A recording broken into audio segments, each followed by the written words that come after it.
Hello and welcome back to Logan Sounds Off. And today on my podcast, I'm going to be interviewing one of the most iconic musicians out there, Spider Stacy, member of the incredible Irish band The Pogues. Spider, how are you? I'm great, thanks, Logan. How are you? I'm doing very well, and it's great to be chatting to you. And first, I'd just like to ask you, for those who don't know you, could you tell us a little bit about yourself? Yeah, sure. I'm one of the English members of the Pogues, but I think it's probably I'd call the Pogues really more of a London Irish band or a London slash Irish band than an Irish band per se. But I guess we are whatever you want us to be, if you know what I mean. So whatever. Yeah. No, I was born on in Eastbourne, which is on the south coast of England, and moved around a bit when I was a kid. Moved to London when I was about 8. Um, did the usual stuff, school, you know how it is. And I first met Shane McGowan at a Ramones gig, sorry, at the Roundhouse in London in 1977. A couple of years after that, I knew who he was. He was a bit of a face at that time, and of course, he had his band, the Nips, as well. I don't think they'd started just then, but they kind of started making a few little, well, ripples anyway a little while after that. And then in about 79, a bunch of my friends had moved from where I grew up, which is in like around Temple Fortune in northwest London. They'd moved down to Bloomsbury in central London, where there was a load of squats. And Shane was living. They moved to Burton Street to be precise in Bloomsbury, and Shane was living there, and Jem Finer was living there. James Fernley was, I think, about to become, or a little while later became the guitarist in the Nips, and he was also living quite nearby. Actually, he did live in Burton Street for a while himself. So it all sort of like started then, really. Um, I had a band because everybody sort of had bands in those days, which had started in '77, and we used to rehearse in Burton Street. The Millwall Chainsaws, when we were called, we never really amounted to much.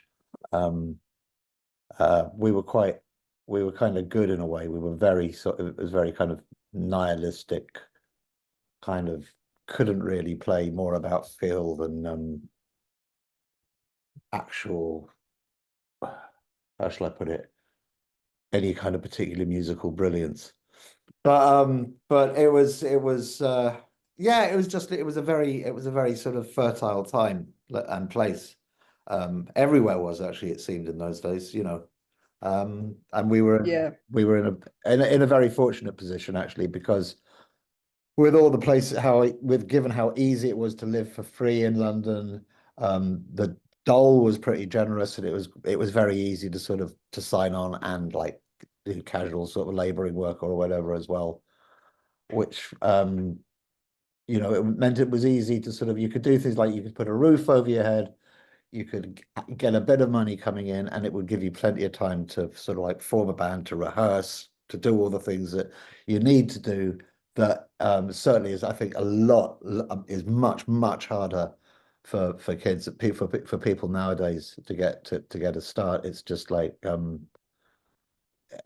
certainly in London, everything is so much more constrained. Spaces are I mean, people still find spaces. And I think they always will. But that was just a time when it was really, really easy. And yeah, the Pogues grew out of that. I became very friendly with Shane. I'd go around to later on, after Burton Street was kind of closed down. Everybody was rehoused, and Shane was just like was living above a shop, maybe a sort of a quarter of a mile away. And I'd go around there. We'd go out drinking. Then I'd end up going back to his place, and I kind of like had I picked up sort of like a sort of a liking for people like the Dubliners and kind of Clancy's, people like that, through other friends of mine with Irish connections, who'd sort of put I don't know, there was always that I always had there was something about Irish music that I found very, very attractive. I mean, but not only the sort of like not only the Dubliners and the sort of those kind of like the bands that were doing those kind of street ballads and sort of rebel songs, that kind of thing, but also like the more sort of strictly trad stuff as well, which I mean at the time was probably quite I was quite limited in what I was listening to because I didn't really know very much. So it'd be like, oh, right, okay, yeah, you'd listen to say the Chieftains or someone like that, and then you kind of like realize, well, actually, there's just like there's like a mountain, there's mountains, there's a whole mountain range of this stuff to be sort of explored, whatever. Yeah. Yeah, it was a really interesting time for you, and obviously where we the kind of just really quick upcoming nearly of the Pogues, and we'll be discussing that, and also your time with the Millwall chainsaws, which I would love to hear some music of. I'd say it would be pretty interesting. But I heard that your first musical memory was the song "She Loves You" by the Beatles, and Yeah. your sister and her husband taught you a lot about music. So, Well, kind of grown up, who was in your circle of uh learning about music? Where you listened to a lot of music with friends in school, and did a lot of yeah, family influence your music? there was my sister and her husband when they were kind of hippies. When they went off to the States, I think was the first place they went to. They sort of like were going or doing the old sort of the whole sort of thing. But sorry, yeah, first of all, they moved to Boston and they had all these LPs, which they just gave to me, and there was just like so much stuff in there. There was stuff in there that I had like really very little idea about. Some sort of I'm just trying to think what that was. There was a whole sort of gamut of things from like the first like couple of Jimi Hendrix albums, some very sort of like quite obscure actually Beatles American imports. They're probably actually worth a lot of money, and I didn't really appreciate that at the time because Wow. and just this just I mean like it was really like a sort of a kind of list of like who's who from the sort of from the 60s pretty much. So that was a very sort of solid grounding in that. And then I think it's kind of handy when people have older brothers and sisters, or it seemed to be then anyway, because a lot of stuff got transmitted down. So, me and my friends, you find out things for yourselves as well, obviously. And then I'm talking about here when we're like sort of when we would have been like 11, 12 years old, that kind of time. Um, and then there's this other stuff that you sort of like, but you start picking up yourself, and that becomes more and more the case, I think, as you get as time goes on, and you sort of up your own sort of you acquire your own taste, I suppose, if that makes sense. Yeah, it's a really Right. kind of fundamental time for Yeah, yeah, yeah. especially who's to come a musician. But that's really, really interesting, that kind of massive vinyl collection. Um, and then when you were in London, kind of, because when you were my age, when you were 13, which I'm learning about a lot of music at the moment. So for you who's living in the era where and music was a lot more prominent and there was no streaming services or anything, um, and it was quite a musical time for you at that young age. What was it kind of like? Would you have gone to have seen many gigs with your parents, or would you have played a lot of music? Or was it just the kind of absorbing all the different types of music at the time? It was, and I wouldn't have gone to gigs with my parents, because that in those days, I think there was, I think one thing that you have now is you've got like a lot of people actually like the same music as their parents, or you've got parents who like the same music as their kids, because it's kind of like we've had geez, like rock and roll is like is over 70 years, 75 years old, depending on what you sort of like count as say the first as being as where it actually started, if you wanted to pinpoint the first single. But it's like 100 and no, sorry, 76, 75, 76 years old. So there's a whole all that time has come for a whole sort of like a whole that it's developed its own history and everything. And and of course nowadays everything is accessible as well. But people are like, I mean, I don't know how old your parents are, but I mean, if you're 13, so they're probably what, around sort of like mid 30s, something like that. No, but close enough. Yeah, Like, yeah. yeah, yeah. So I mean, like that's I mean, we've been going, the Pogues have been going sort of, or we formed in 1982, so that's like 43 years ago. So you see what I'm saying? Yeah. It's like Yeah. that. Everybody's kind of like everybody's been sort of like soaking this stuff up since they were babies, you know. Yeah. Whereas with like say my mum and dad, they wouldn't have had they weren't going to go and see like I don't know I don't know they weren't going to go to the Roundhouse with me to watch The Crazy World of Arthur Brown. It's actually Arthur Brown's Kingdom Come, but you know what I mean. That's not the sort of thing they'd have been into at all. Yeah. No, I can understand that, but as well, like with all this music, and I'd love to just focus in on one point because not only did it influence like parts of the Pogues, obviously, but the Millwall chainsaws, which we're going to get into very quickly with that musical time, was punk music, was starting up, and you were on the forefront of the scene kind of with the Millwall chainsaws. You were in there quite early. When did you first discover punk music? It's if you're talking about the actual sort of like the what happened in what started happening in London and then moved on to other places in 1976. I suppose you could argue maybe it happened in New York first, but that's a okay, New York and London. Um, I was actually by the time 76 came around, I'd regularly bought the music papers, like particularly Enemy and Sounds, and there was one called Disc, which I used to get, which became defunct around that time, actually, around sort of 70, maybe 78. Disc, I can't quite remember. Anyway, anyhow. I kind of got a bit bored with them. There didn't really seem to be any stuff happening, at least that I was aware of.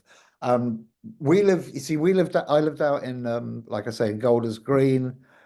If I'd lived close and was at that time 75, I would have been, sorry, just bear with me a moment.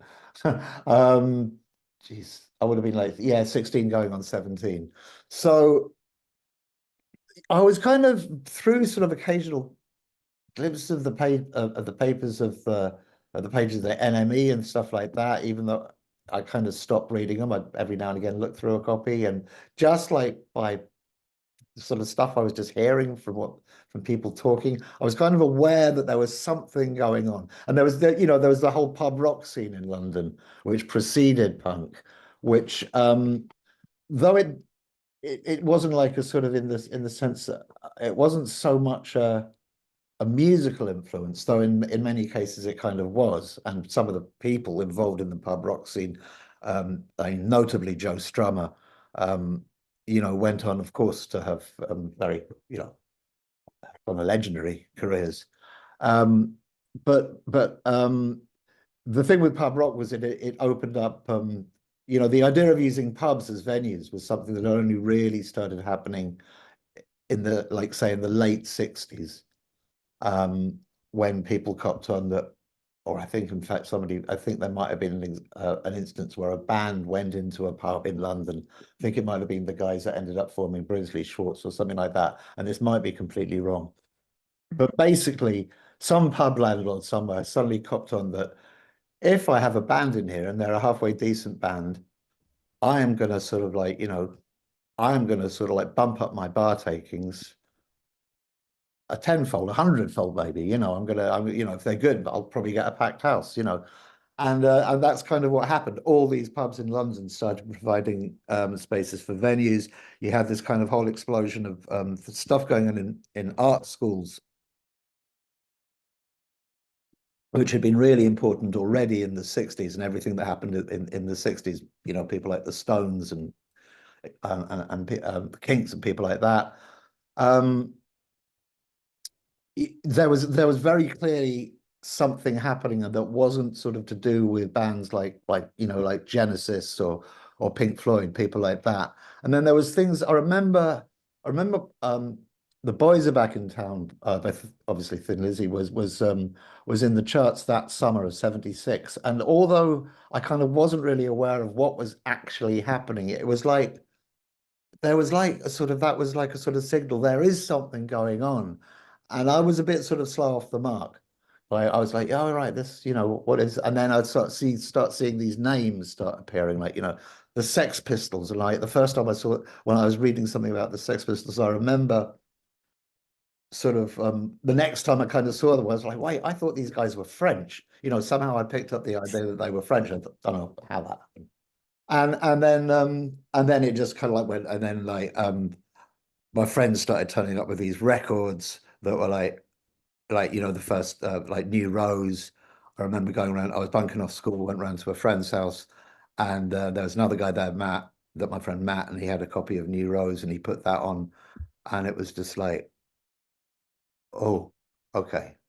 And there was already, yeah, and another thing there were, I mean, out of the sort of pub rock bands, there were people like Dr. Feelgood, well, particularly Dr. Yeah.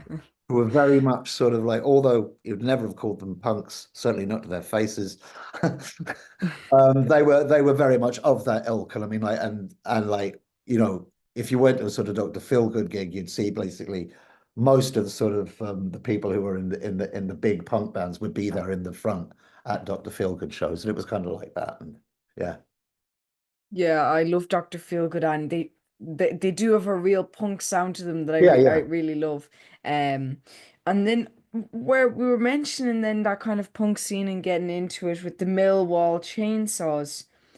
You were the singer of the group. You were playing with a group of friends, and you were doing this all in your late teens. How was it going from being someone who listened and kind of admired this punk scene to becoming a part of it? I think really the whole one of the sort of crucial things about the punk scene was that, if you like this, you should form a band. Don't just sit around listening to other people doing it. Go out and do it yourself. There was a really famous was it a t-shirt? Somebody put out a t-shirt which had three guitar chords on it. I can't even remember what they are now. It's basically here are three chords. Now buy a guitar, form a band. It was as simple as that. It was either on a t-shirt or a fanzine, or it was something somebody said, or it might have been all three of those. But that was the idea. Just like, get hold of something, like get hold of some instruments and just start a band. Worry about learning to play them later. There's bands, like notably, I think the Slits, possibly to a lesser extent the Raincoats, but I think the Slits, and if I'm wrong here, I really apologize, but I think the Slits when they started actually they just sort of like thought, right, okay, we're gonna, you learn guitar, I'll learn the bass, you be the singer, and that kind of thing, and it just sort of happened like that, and I think they were one of the best bands out of the whole punk scene. I think the Slits, and actually for what it's worth, the Raincoats were two of the best groups to come out of that. I think with that completely sort of just that fearless kind of we don't give a shit attitude. We're just gonna go out and do this, and we don't care what you think. And I think it was very powerful actually as well, doing that, doing that as girls, because like there's always, I mean, there still is, if you talk to some real sort of like old hats who's sort of like been around for years, like, guys that work in sort of like, I don't know, places where they rent out gear and stuff like that, and you'll still hear them sort of like muttering about, well, girls can't really play drums and stuff like that. It's like, what? Okay, fine, never mind about people like, what's her name, like Carol Kay or people like that. Um, it was, I think, just a very powerful thing of like, yeah, you know what, we actually don't give a fuck what you think. We're just going to do this because we can and we want to, and I think that can really work, especially when you're just harnessing. You have all the ideas, and it's just a question of just like getting some degree of mastery over the means of communicating those ideas. And not everything has to be always done perfectly, like it's some sort of beautiful little ornate whatever. Yeah, and I completely agree with punk. To me, isn't really a type of music, it's more a type of energy. And there's Yeah. just something that's unmatched. Punk music can't be matched. Even where you have like bands like Fontaine Stacy, which are really, really experimental, like Romance isn't a punk record if you're looking at it musically, like in comparison to as you were mentioning there, bands like Dr. Feelgood or Sex Pistols, but it is a punk record and it was doing something Absolutely. different and offbeat and completely different Yeah, yeah. in a cool way. And I think that's what kind of adds to that whole punk When now ideology. Yes. when you listen to, like, for example, the Slits album, when you listen to Cut, the first album, it's utterly different to what they sounded like. If you go to sort of like a couple of months into their career and they were this kind of real kind of like, thrashy punk band, absolutely brilliant, but they weren't this kind of like this kind of derby sort of like, just this like, really much more sort of obviously reggae influenced, but their sound was just changed completely, yet they still retained every bit of that energy and that attitude that they'd had when they were, if you like, a more conventional kind of like 1, 2, 3, 4 punk band. You know what I mean? Because it's not everything is not it shouldn't sound like you want to be in the Ramones. There's nothing wrong with the Ramones at all. The Ramones were great, but the Ramones, let the Ramones be the Ramones, and you can Yeah, do something else. You know. exactly. Quarterback. Yeah, yeah. You're And not I going to think do it that, better than they're doing it. yeah, yeah, I know what you mean, and that's what kind of was cool about punk was that you couldn't be the same as somebody else. You had to be a little bit different, and that gave so many different sounds under the same nearly Yeah. category, if you like. And then like t towards the end of the Millwall Chainsaws, you mentioned there you met Shane McGowan at a Ramones gig, and That was actually to be pedantic about it. That was probably actually more like the beginning of the Millwall Chainsaws. really, We notion well, it's a bit confusing, the Millwall Chainsaws, because we existed for like a good 2 years without actually ever doing anything other than just like sitting around in whoever's bedroom saying, yeah, we're in a band and we're called the Millwall Chainsaws. And it wasn't until we all moved to Burton Street that I think, did we do a gig? Yeah, the first time we ever played, I think, was when we did something like 7 gigs in about 2 years, and then the Chainsaws essentially kind of morphed into the Pogues, even though I'm the only one from the Chainsaws who's in the Pogues. But there was a gig that we did that the Pogues, well, there was that you'll know this because I know you've done your research, but there was a gig that we did at Cabaret Futura as the young as the New Republicans, and um that was myself and Shane and Ollie Watts and John Golding and Matt Jacobson, and they were the Millwall Chainsaws. Actually, John, in point of fact, wasn't in the Chainsaws. John was in the Russians, but we kind of it sort of came out of that, out of these kind of bands that I mean, the Chasers were the Chasers, because we did so little in such a in we're always more of an idea than an actual sort of band. But at the same time, I think it was an idea that was in its own way so sort of solid that we actually were a band. I think we yeah. did what we needed to do. And yeah, and it's kind of like though to me, it's like the Millwall Chainsaws. There's no records of them as in like music. The only time I've ever seen anything really like picture wise that because I researched a bit about the Millwall Chainsaws, not too intensely, but the one thing I saw was the like cassette on your X profile. But it's quite interesting. Although you guys didn't play many That's gigs, you didn't really put out any records. The idea still lives on in the yeah, Pogues. And then yes. like going from singing with the Millwall Chainsaws and then going to be Can I singing, but interrupt you for a moment? Can I interrupt you for a of moment? course, yeah. Sorry, because there is actually one Millwall Chainsaws song that was recorded and is in existence, that is played by the Pogues, but it's on the Sid and Nancy soundtrack. Oh no way, because that is Joe Strummer on it. Love Kills. Yes, it's called, Yes, the song is called Glued Up and Speeding, and that is on the Sid and Nancy soundtrack. Maybe, really. maybe it's on the Spotify version of that or something. Oh I my don't think God, it's on the that's really vinyl. really cool. And then that was recorded by the Pogues. That was recorded by the Pogues. Yeah, yeah. Wow, that's really really interesting. I must check that out now Keep because forgetting. sorry. I keep forgetting that it's there. Oh my God, that's so interesting though that that kind of is the only recording of the Millwall Yeah. Chainsaws. And on the Sid and Nancy I soundtrack, think it's on the Sid and uh, Nancy soundtrack. I can't really imagine where else it would be. I'll check it out though because Check it out. I If you do love can't that find it, let song. me know and I'll investigate further. Oh yeah, and if I do find it, if you want to hear the only recording of the Millwall chainsaws, it will be linked down below, listener. Yeah. But now Spider You- kind of going from singing in the Millwall chainsaws and then singing in the Pogues, but primarily, and what you still do with the Pogues is play the tin whistle, getting to start learning a new instrument and embarking on this kind of new journey with it. Was it tricky getting to grips with the tin whistle in the beginning? I didn't know enough to be nervous of it.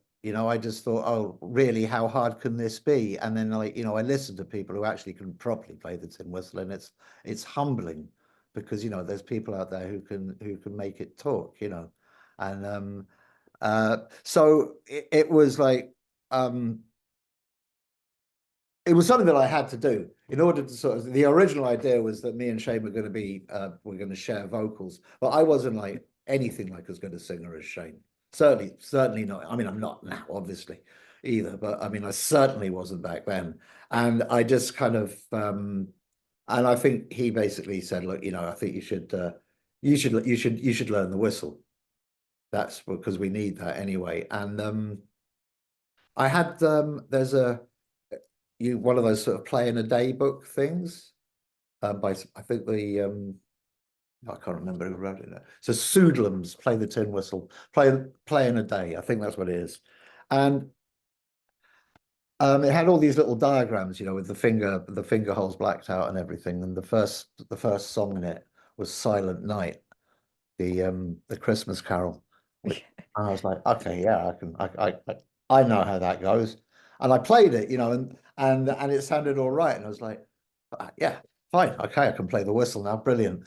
And I think I like about sort of 7 or 8 songs in was the Rocky Road to Dublin, which is it's a different order to Silent Night. Yeah, I quite got that. different track. Yeah, yeah, quite different, like Yeah, and then trying to with figure out where the hell you're supposed to put your fingers so fast, but you get there. yeah, and then going from like a track from Silent Night to the Rocky Road to Dublin, you're really picking up pace with the tin whistle quite quickly, getting to grips with it. But that wasn't the only thing that you were kind of getting into quite speedily. Also, the group was being signed to Stiff Records by Dave Robinson, and I actually spoke to Dave Robinson, listener. If you'd like to check out that interview with Johnny Foster, links will be down below. But I spoke to Dave Robinson actually, and you guys being signed to Dave Robinson, playing live shows. For you, kind of in a band starting up, how did you find all this kind of still learning the tin whistle, being signed to a record label, playing live shows? Did it come very naturally to you, or was it Yeah. difficult starting Uh, up with all this? to be honest, it actually it did come very easily. I think everything everything seemed really so smooth. We didn't really hit any snags or any obstacles. I mean, like I think I know that Stan Brennan, the guy that produced Red Roses for me, who wasn't exactly our manager, but was kind of our de facto manager, I suppose you could say, at the time. He was taking tapes around to various record companies who just didn't really know what to make of us. And we were, and the funny thing was we were clearly because we were attracting crowds. More and more people were coming to see us. We were that was also kind of quite seamless. It all sort of happened very organically. Um, Yeah. and but the record labels who were always like, were always a bit kind of, oh, I don't know, until somebody else makes the first move, and then they're all in, like, the way they will descend on a certain town or city because there's a couple of good bands have come from there, and they'll be like, all right, yeah, you know, we're off to Liverpool, or we're off to Newcastle, we're off down to Limerick, or wherever it may be. You know what I'm saying? Um, um, Sorry, where was I? Oh yeah, yeah, yes. But Stiff, of course, were always siding the oddballs and the Mavericks, and it was perfectly natural, I think, um, for Dave Robinson to sign us because of him being Irish himself, and the other thing that I should have mentioned earlier, and that always, like, right from the off, as you know, as far as I regarded the band, I knew just really set us apart was Shane's own songs, which like were clearly like just like of an order above a lot of other people's songs. If I'm being honest, I would say pretty much anyone else's songs. And they, you know, they started emerging right from the beginning when I mean, like I remember when we had our first gig, I'd kind of like lost a little bit of track of what was going on. And after we did the New Republicans show, there was a bit of a hiatus, but Jem Finer had seen the possibilities, and it was him who sort of like went to Shane and said, "Look, you know, we should do something with this." And then they had a gig booked at a pub in Gray's Inn Road at a place called the Pindar of Wakefield. Um, and there was these Irish girls who had a promotions company called Haywire, and they used to put on Haywire nights at the Pindar of Wakefield. And so we got a gig there, and Shane gave me a call and said you should better come over and learn some songs. And and so there was, you know, I think that was the first time I ever heard. Yeah, yeah, yeah. He played Streams of Whiskey, Dark Streets of London, and the Old Main Drag, and it just completely blew me away. You know, I was just like, ah, this is Yeah. great. Yeah, because I knew he could write songs because you know the Nips were a really really good band, and the Nips songs were great, but they're just like these were sort of like it was just the lyrics were just really classy. They were literate. They and they just had such substance to them. And I mean, then of course you get something like the Old Main Drag, which is so harrowing, and you really sort of you know you could really get a glimpse there of what Shane might be capable of, and then he didn't stop. Yeah, it's really incredible. It's really incredible as a writing force.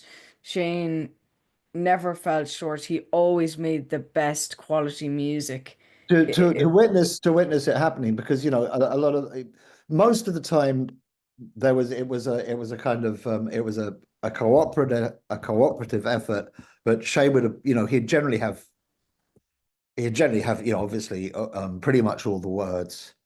um and as for the actual music, that would depend. Sometimes he might have a pretty strong idea of what it was actually going to sound like.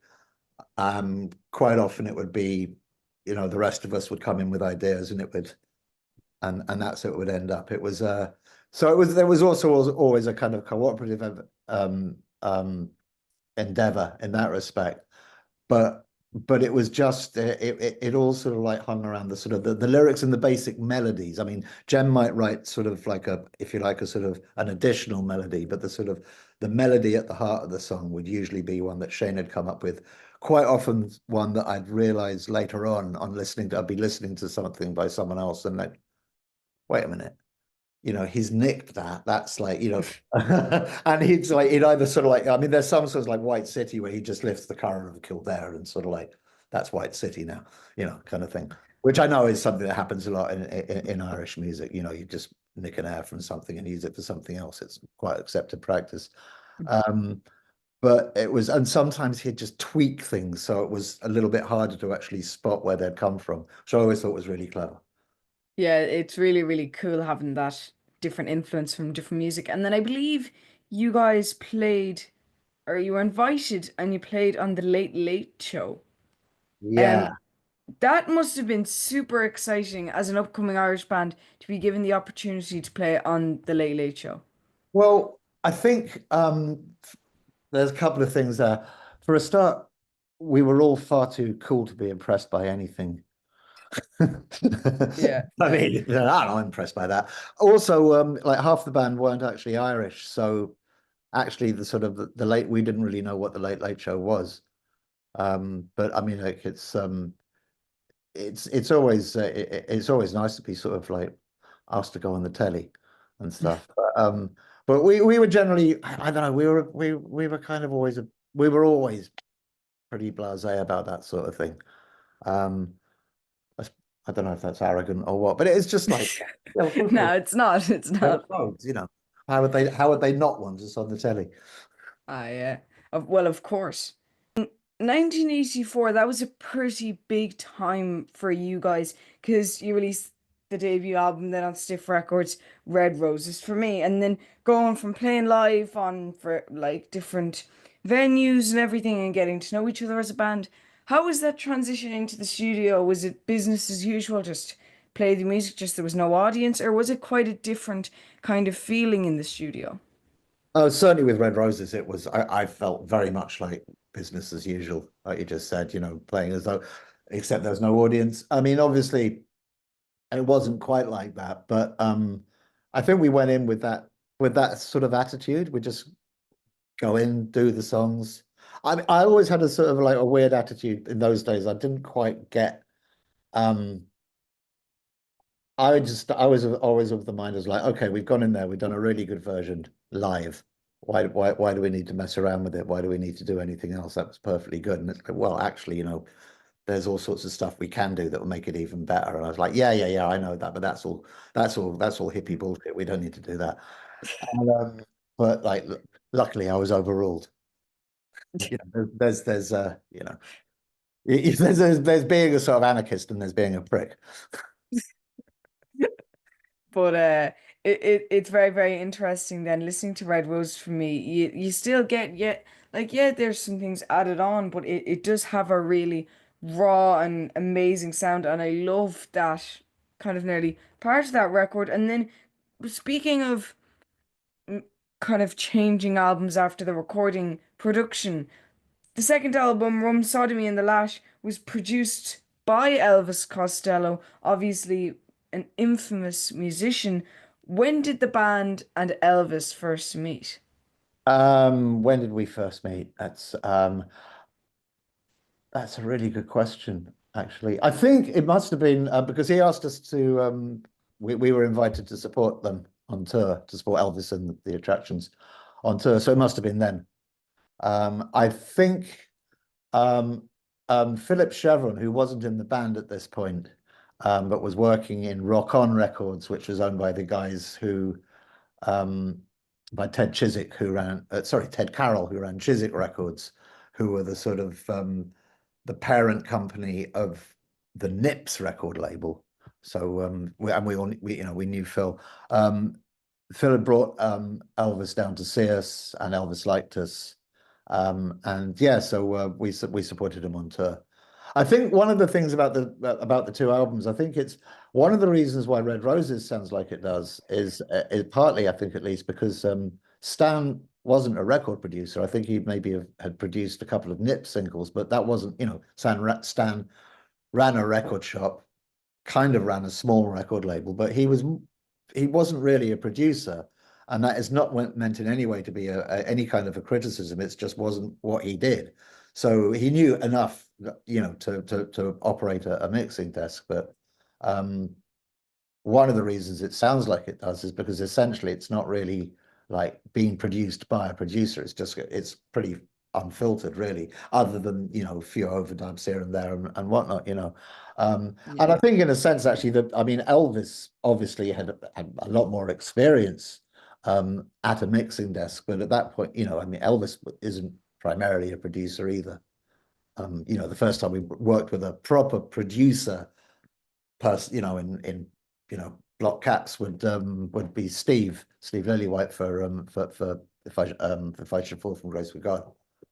Yeah, and actually, if I should fall from grace with God, that featured a fantastic song, obviously the Irish Rover and the Mountain Dew, but these were with the Dubliners. Yeah. And this must have been really exciting for you guys, uh, as being the Pogues and loving the Dubliners, getting to play with them. It must have been crazy to perform with them. It was very funny when we first met them. We were doing the Vienna Folk Festival, and we were flying into Vienna. And I think it was James or somebody else in the band said there's this bunch of Irish guys with beards, and I think it's the Dubliners. And I sort of looked around. I was like, "Oh yeah, I think you're right." And they sort of like they got off the plane. We sort of went our separate ways, but we were yeah. That's definitely the Dubliners.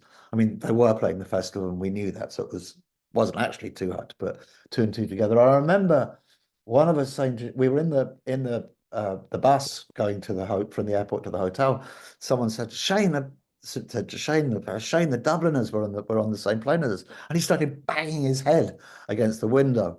Like, I didn't even speak to him. Bang, bang. It's all right. You'll see him later on.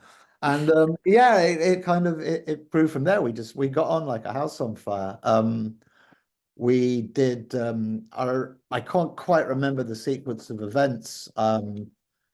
We ended up obviously doing the Irish Rover with them, which was just brilliant. Just like, one of the best things we ever did. Um, and we also we I think we had them on stage a few times, or they had more actually us having them on stage. They joined us. We did a kind of double header, which is weird because we have kind of essentially, or certainly in those days, we had essentially quite different audiences. Like it was this gig we did with them was in Munich, um, and like the Dublin Irish music's always been very popular in Germany, and the Dubliners had very much their own crowd in Germany, kind of sort of tended to be a bit older people who kind of looked a bit like them, really, and and there were all our fans there who were just like, you know, scurrilous, all kinds of like psychobillies and punks and whatnot, and so the Dubliners audience kind of left, but they sort of stuck around to come on stage with us to do the Irish Rover. And they were like saying, I just can't imagine like, Ronnie Drew or Barney or people ever actually really been sort of nervous, being made nervous by anything. But yeah, we were looking at your fans. We were like, are they going to tear us apart? I don't think so, Ronnie. The place erupted when they came on stage. It was absolutely brilliant. The place just went absolutely mad. I'm not sure if we'd actually, if the single had come out at that point. I've got a feeling it hadn't, which makes it even better that they just like kind of knew who they were and just, gave them this really brilliant welcome. Yeah, it's nice. Yeah, it's really really cool, and I love those two songs off the album. And then as well, another song that was made around this time is Fairytale of New York. Yeah. Obviously, one of the biggest Christmas songs ever, the biggest Christmas song over here in Ireland. But looking back to the moment that was being recorded in the studio and it was still in its formative time, did you know it was special? Did you know it was going to be a humongous hit? No, I think it had taken a long time. It took a long time to write it. It took something like 2 years before we finally got it. Well, yeah, before it was finally nailed and done. The thing that really set the seal on it was when um, Steve Lillywhite took it home to play to, as he said, to hear Kirsty singing it because he wanted to hear a woman's voice. What in fact I think he was doing was he was going because he thought, yeah, Kirsty should actually sing this. She can do a really good job on it. And so he had a studio at his house and she sang it and he brought it back and it was basically, here you go. That's it. That's finished. That's the vocal. But I don't think you can't plan. Certainly we couldn't have planned on sort of like on writing a song like that that was going to have such an impact. I don't think you can, if you, as it were, like intend to write that kind of a song, it's not going to happen. It just has to be, people have to decide that no, this is something that we actually really love, that really resonates with us and that we really relate to. And I think that's given it its enduring power. I think partly it's a sort of self-reproducing thing because it is what it is. It keeps now at this point it kind of keeps re-emerging. But I think it's a song that people who don't really know anything about the Pogues, they know that song. It's a song when you sort of meet people in the foyers of hotels in distant sort of places, and they say, "Oh, the Pogues! Oh, that song! Yeah, yeah, yeah. My nan loves that song." It's like, yeah, which is cool. You know, it's something. It's kind of almost like no longer ours. It's kind of like it's gone out there and made its own way in the world. Done very well for itself. But it's a truly beautiful song, and you can It is a totally truly see beautiful. why. Yeah, you can see why though. And like it's one of my favorite Christmas songs, if not the favorite. It's a very important song though. to the Irish community, especially at Christmas time. And then where we mentioned their Steve Lillywhite, that kind of collaboration lasted longer than If I Should Fall from Grace with God, along Peace and Love as well. And as well, we can't ignore the fact that the incredible Joe Strummer played with the Pogues. And obviously, some people kind of go, a former Clash member with a traditional band might sound a bit weird. It doesn't though, because you're both punk musicians, and it was great to see the Joe kind of have his nearly input, but also have the Pogues then collaborating. It's really, really cool.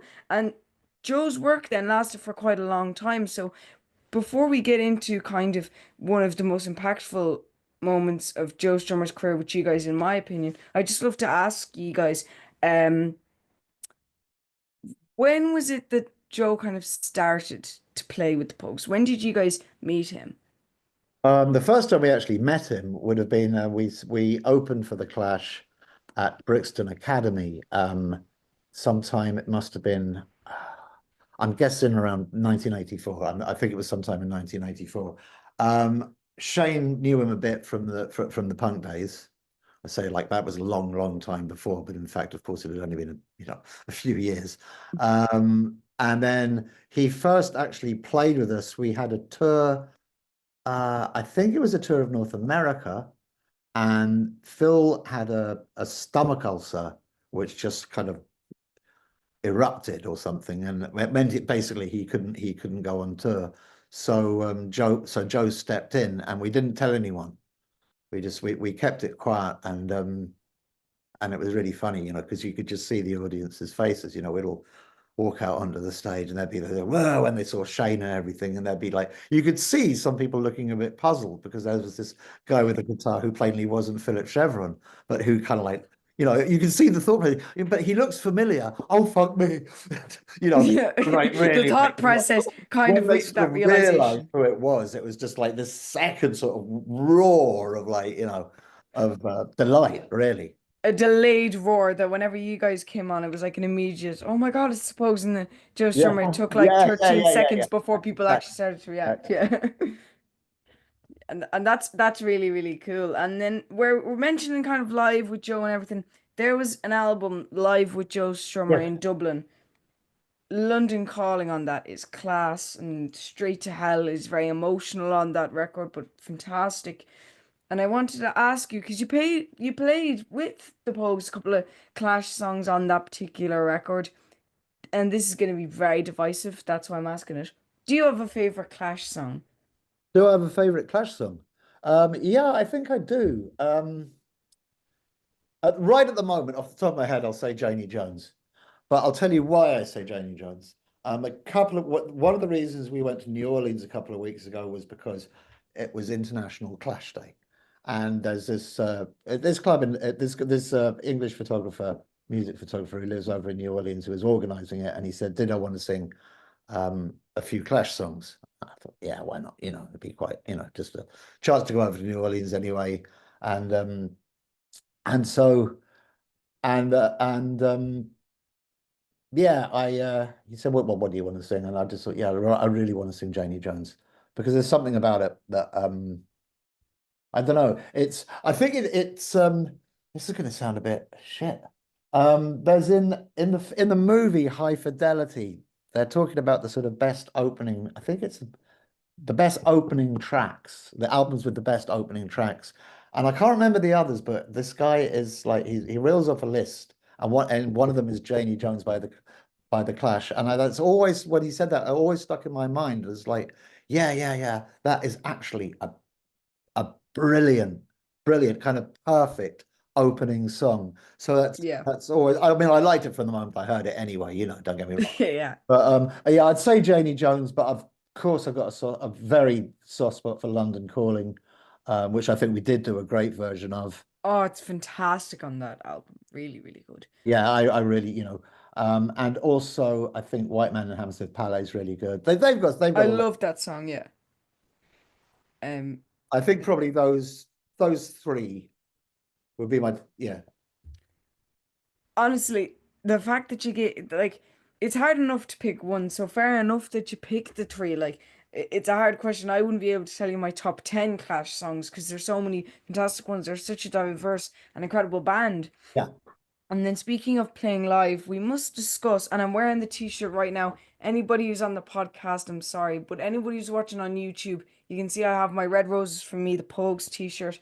From the Red Roses for Me gig that went on last year, December 17th, Tuesday at the Three Arena. Um, Fantastic concert. But I wanted to ask you, how did it all come about?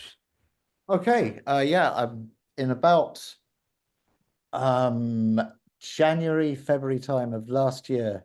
I got a call from, or rather an email from Tom Cole from Fontaines DC, asking me, well, basically him and this guy Campbell Baum, who runs a sort of a label promoters thing called collective kind of thing called Broadside Hacks in London. They were doing a weekend of Irish music at this little folk club in Hackney, and it had it had dawned on them that yeah, this is 40 years since Red Roses came out. So they phoned to ask if they emailed to say if I'd be interested to see if I'd be interested in in curating, help curate that night.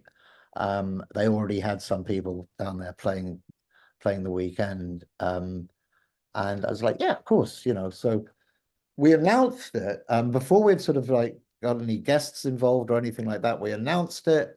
It sold out immediately with this big sort of waiting list, and so we had to move it. We went through a couple of sort of things. Is it possible to sort of do two shows, have one on another day? No, that's not really going to work. Can we do a matinee show? No, no, no, no, no. That doesn't really appeal. Hackney Empire, which is this lovely old music hall on Mare Street in East London, was just like literally 20 yards from the place where we were originally going to be doing it. Someone said, actually, I think it was Dara Lynch from Lancome said, I was chatting to him. He said you should move it to Hackney Empire, and so luckily Hackney Empire was empty that same night, the night that the folk club thing was meant to be happening on. So we just moved it over there, turned it around really quickly, and it was fantastic. It just worked so well. Um, and then I was approached about doing it in Ireland, in Dublin.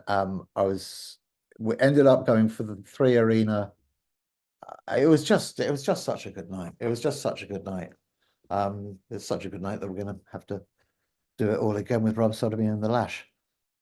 And that would be fantastic to see. And I would try my best to be there because that last gig was fantastic.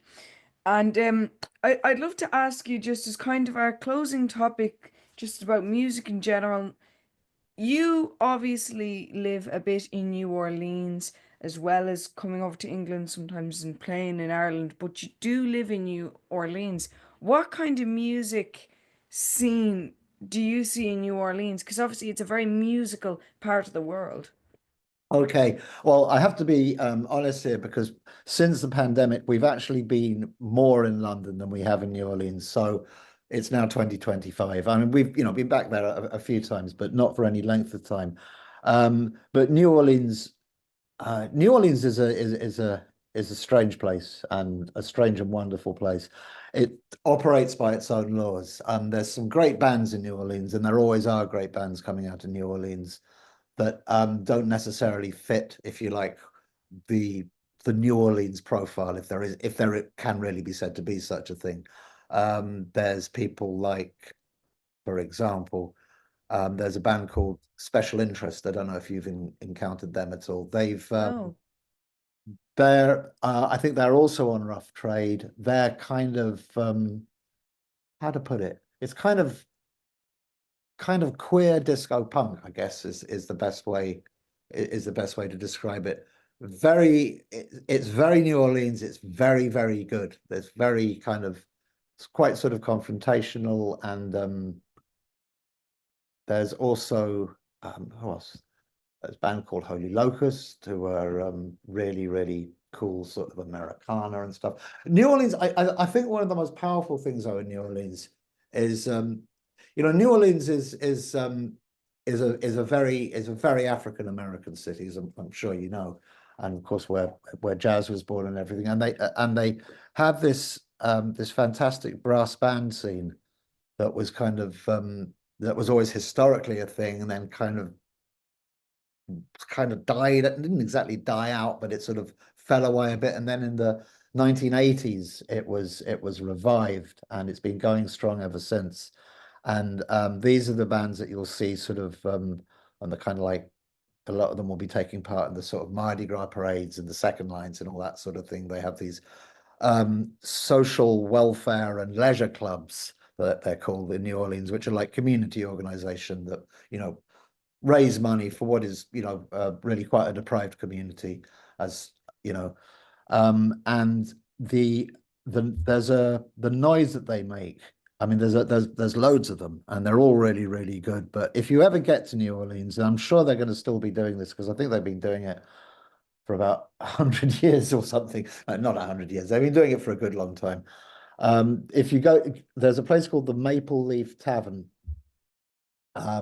in on Oak Street in New Orleans, and there's a band called the Rebirth Brass Band who play in there every Tuesday and Wednesday night. And the music is in a sort of side room that runs along beside the main bar. You go through a door, and you've got the stage is at one end, and it's a long, quite narrow room, and you've got these guys on stage, and they've got there's like a couple of trumpets, sousaphone, trombones, a saxophone player, and it's like they just funnel this noise. It's just like you talk about metal. This is metal. This is real metal. And it's like, you walk in there and honestly, there's like a moving wall of brass just kind of hits you and sort of like, and it's kind of swallows you up, and it's incredibly powerful. Yeah, music in New Orleans is one of the great things about the place is that, you can just kind of like walk around, and you can just kind of like go from sort of bar to bar and whatever. Very few places ever have a cover charge. So you can just kind of like walk in and just there'll always be someone really, really good playing. There's lots of really good street musicians in New Orleans. Yeah. There's this woman called Doreen Ketchens who's been also doing this for years, but she has a band, and they play outside this little sort of corner store in the French Quarter on Royal Street. She plays the clarinet, and she's ridiculous. She is so good. It's just Wow. really, really extraordinary. And that's the thing. There's all this music, but it is played to such a high level. Like, if you want a drummer, get a New Orleans drummer. If you want a piano player, get a New Orleans piano player. If you want a trumpeter, try and get one from New Orleans. I mean, Yeah. those aren't hard and fast rules, but I mean, like, if those people are attempting to play like New Orleanians, then like, okay, maybe they're on the right track. Yeah, I completely see what you mean. And then we're talking about all this music, but I'd love to hear from you your music recommendations. This is a difficult question, but off the top of your head, is there anybody who you've been listening to? As our final question, I'd love to ask you about who would you like to vent out just to say, look, these are great, check them out to the listener. Absolutely, Goat Girl. Check out Goat Girl. Goat Girl. Okay, I'll check Everybody her should out. check out Goat Girl. Um, my mind's gone blank. Goat Girl. I'll tell you who else. Stick in the Wheel. Absolutely, definitely check out Stick in the Wheel. They are fucking brilliant. Um, um, um, Half of these people, everyone's going to be aware of anyway. There's no point in saying Lankham or the Mary Wallopers. But Uh, do check them out, and links but will be down below absolutely to all check the out interviews. Lankham and the Mary Lankham, Wallopers. the And Mary Wallopers, all links down below to the yep, interviews. Junior Brother. Absolutely Yes. check out Junior Brother. Nadine Shah. Check out Nadine Shah. Um, Lisa O'Neill is just fantastic. Um, Wait, was she on Other Voices? I believe she may have been. I Yeah. think so. Yeah, she might have been on Other Voices actually, because I think may have saw. I don't know. I actually forget, but I'll have to check that out now. And by the way, links to all Lisa these O'Neill will is be down magical. below regarding music, so Okay. check them out. Murder For Capital. any of the listeners. Sorry, who did you say Murder there? Capital. The Oh, Lambrini Girls. oh yeah, Lambrini Girls. They have a new record out. Yeah, the Yeah, Lambrini Girls are fantastic. Yeah. yeah. Well, Um, That's a lot. I tell you, actually, after everything looking kind of rather, I don't know, bleak and uninspiring a few years ago, the landscape's changed dramatically, and Oh yeah. a lot of it is actually down to bands coming from Ireland. There's just this Oh yeah. explosion has been, there's people who, I mean, like, uh, we haven't, there's people like Landless are great. Poor Creature are really, really great. There's all this stuff that's really, really good. And not just from Ireland, but a lot of it is from Ireland. Yeah. It's mad, and especially with those people, Junior Brother, the Mary Wallopers, Lankum. Check them all out. The interview with the Lancums, Rady Pete and Darrell Lynch, the Mary Wallopers, and the Murder Capital. The links to all of my interviews with them will be down below, and all fantastic musicians. Thank you so much for your recommendations there, Spider. You gave a lot of people a lot to listen to, so thank you for that. Okay, my pleasure. Well, that was my last question, Spider, and Oh, I really appreciate you joining me for this chat. It's been really, really cool, and I hope you enjoyed joining me, and I really did enjoy chatting with I you. really did. Thanks very much. Been a pleasure. And thank you so much for joining me here. No problem at all. Thanks for Thanks, having me. Spider. Cheers, Logan. Take care. Good Bye luck. bye. Bye bye.